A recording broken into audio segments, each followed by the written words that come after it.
Tonight in Prime Local News, the future of Wagga's Hampton Bridge up in the air.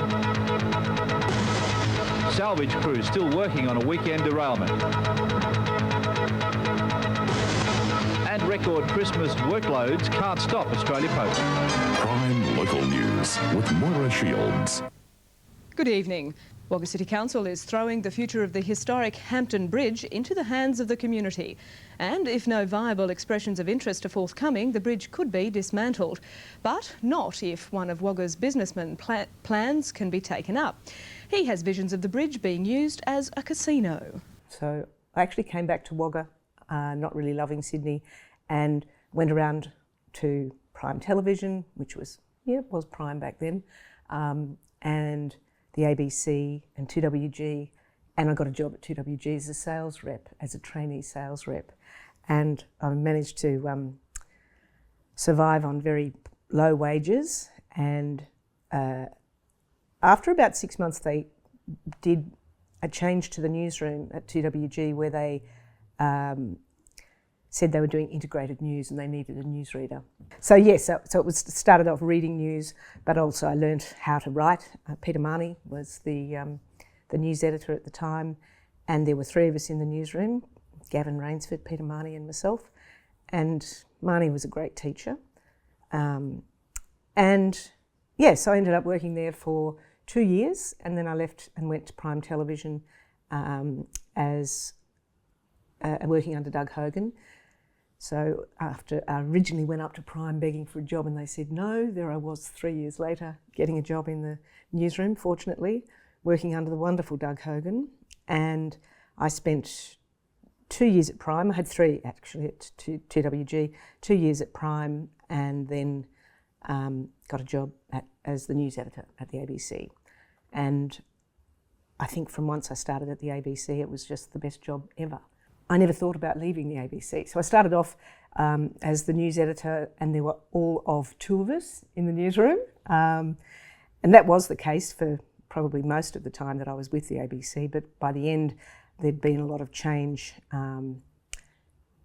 it was all just radio when I first started. I think it was the late 90s that we might have begun doing online stories. But back then it was very simple. You could really just rewrite very simply a couple of radio stories and then publish those online very easily. You didn't need photos, you just had a postcode. That was it. It was 26 years at the ABC. Radio news was what I really loved. And we had 5 bulletins a day. 5-minute bulletins a day, so you could really cover a story in depth. You could have the story, a couple of versions, 3 versions in your breakfast bulletins, 6:30, 7:30 and 8:30, and then you could have your reacts at 12:30 and 5:30, and then new angles for the next day if it's a really big story. So you really were doing comprehensive stuff, and we covered 30 local government areas in southwestern New South Wales, so from Young and Harden, Tumut Tumbarumba in the east, right out to Hay and Hillston, and Balranald, and south to the border. And we had crossover, ABC Albury, we'd share stories with those, and ABC Shepparton, ABC Orange, so where we had a bit of crossover territory, we would share stories, but basically 30 local government areas, that was 30 council papers once a month. Sometimes they met twice a month, so it was a lot of reading, a lot of, covering everything from sport back in the early days to the courts, to local government, state and federal politics. I think any general interest stories.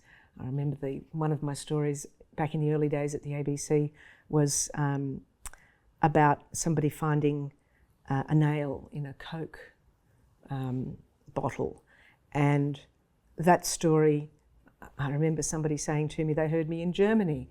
The news went right around the world, so I'd sent a voicer off to Sydney News, and because it was Coca-Cola, obviously it was a big yarn.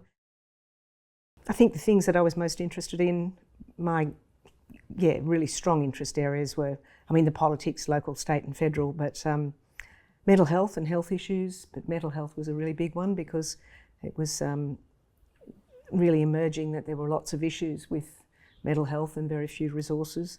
So just looking through my old files and, you know, the fact that they were still having visiting psychiatrists here, that it was a real problem getting the professional staff that we needed in the city itself and in the for the region.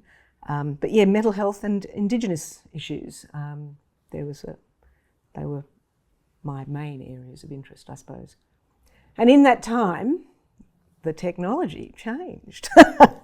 So in my earliest, I think when I first started at 2WG, Pat Coombs, the technician there, I remember when I was in the newsroom, we didn't really go out that much. It was a lot of phone work. And in fact, with radio, because it was so immediate, phone was great.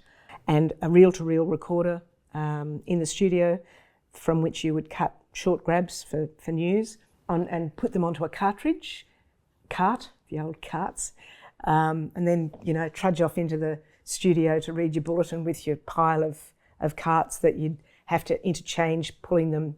You know, you only had 2 cart players, so you'd be reading the story, reading the news story, and then hitting play where you need the audio from your talent, and then reading your next story and having to pull the cartridge out and put the other cartridge in. So it was a little bit of coordination. It took a while to, I think, get my head around that. It's amazing when you think of how quickly you can do this now with modern technology. But even back then, you did it quickly. You were in a hurry. You'd find the right piece of audio, the best grab, and you would then transfer that to a cart so that was with you to take into the studio. So we had, and reel-to-reels as well, you would sometimes take into the field the old Nagra recorder, weighed a tonne. They were constantly updating equipment. And I think the next thing we had after the plain old tape recorders was the mini disc player. So that was far less clunky than the carts and that having to do it that way. But such a tiny piece of equipment, it was almost annoying working with the mini disc recorder. Easy to use in some ways. I do remember though, at the end, we were recording with our phones, and the phone mic connection was always dodgy. You needed to trust that your audio was going to be there.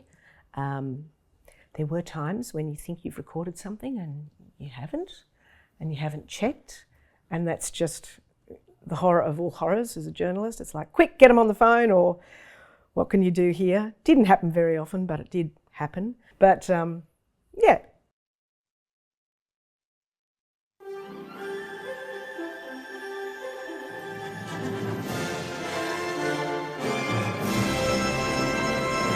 Good morning, Moyra Shields with ABC Riverina News. More than 100 campaigners will gather in Sydney today to discuss ways of bringing domestic violence leave into the